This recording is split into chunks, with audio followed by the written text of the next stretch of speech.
दिल्ली के रोहिणी जिले के प्रेमनगर इलाके में एक दिन पहले देर रात हुई चाकूबाजी की खूनी वारदात ने पूरे इलाके में सनसनी फैला दी थी। बुधवार रात 10:33 पर पीसीआर को कॉल मिली जिसमें बताया गया कि 2 लोगों को चाकू मारे गए हैं, जिसमें एक गंभीर रूप से घायल है। पुलिस मौके पर पहुंची, लेकिन तब तक घायल को जो संजय गांधी अस्पताल पहुंचाया गया था, डॉक्टरों ने मृत घोषित कर दिया। मृतक की पहचान विनोद मिश्रा, जो कि प्रेमनगर के रहने वाले थे, के रूप में हुई। इसी दौरान एक और अस्पताल में घायल मिला जिसका नाम दीपक था और उसे भी इसी शख्स ने चाकू मारे थे। मामले में एफआईआर 103(1) बीएनएस के तहत दर्ज की गई। शुरुआती जांच में दिल्ली पुलिस द्वारा ये अनुमान लगाया गया कि आरोपी नाबालिग है, उसकी उम्र 17 साल 5 महीने बताई गई।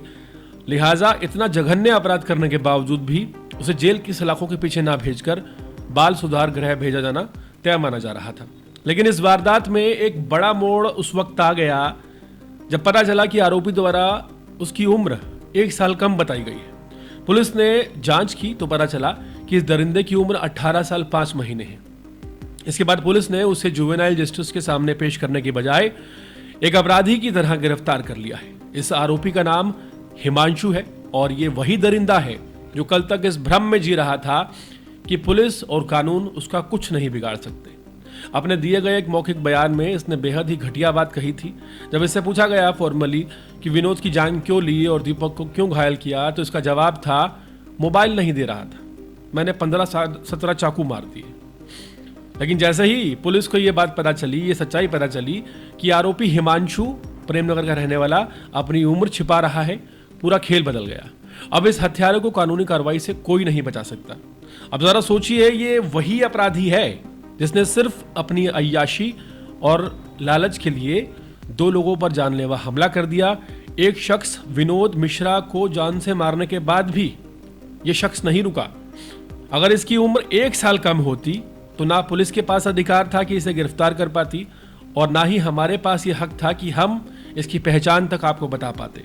और ऐसे न जाने कितने ही दरिंदे कानून की खामियों का फायदा उठाकर देश की सड़कों पर खुले घूम रहे हैं। पूरा सिस्टम इन अपराधियों के आगे कहीं ना कहीं बेबस और लाचार नजर आता है। दिल्ली के प्रेमनगर कटारिया 70 फीटा रोड पर रात करीब 10 बजे हुई यह वारदात। आरोपी का खुद को नाबालिग बताकर बच निकलने की कोशिश, विनोद मिश्रा के परिवार उजड़ जाने का एक घटना, दीपक की गंभीर हालत, ये सब सोचने पर मजबूर करती है कि आखिर हमारी न्याय व्यवस्था की ऐसी क्या मजबूरी है कि ऐसे जघन्य अपराध करने वाले दरिंदों को सजा देने में बाधाएं आती हैं।